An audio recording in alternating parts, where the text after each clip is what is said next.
Kiba tenait toujours le grimoire contre lui, silencieux, quand Erika s'approcha du bureau, les bras croisés, mais le regard voilé. Elle observa les pages anciennes, les dessins des créatures primordiales.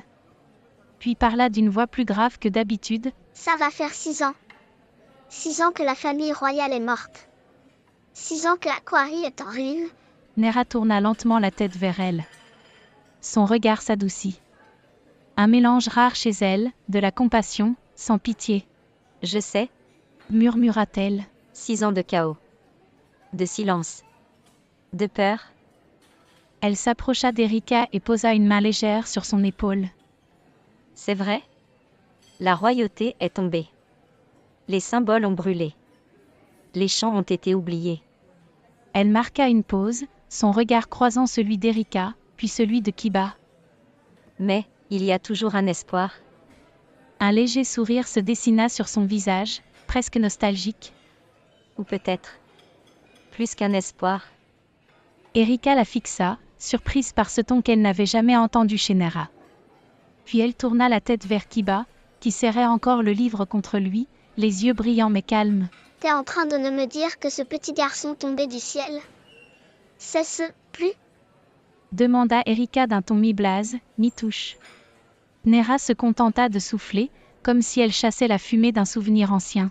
« Je ne sais pas encore ce qu'il est.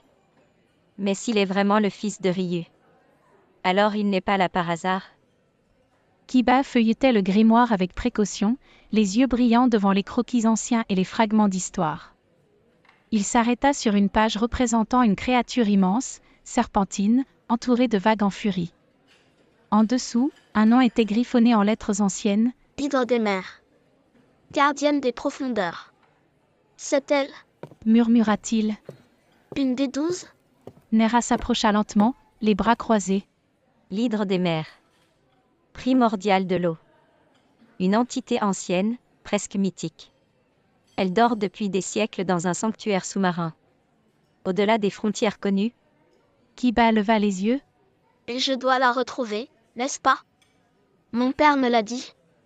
De toutes les retrouver. » Nera hocha lentement la tête. « Oui. Mais tu ne pourras pas simplement nager jusqu'à elle et frapper à la porte. » Elle attrapa un parchemin rangé dans une étagère et le déroula. Une carte marine ancienne, les contours délavés, mais encore lisibles. Elle pointa une zone sombre au large d'Aquari, au cœur d'un tourbillon permanent. Le sanctuaire de l'hydre est protégé par un sceau ancien. Seul un artefact peut l'ouvrir. On l'appelle la larme d'argent.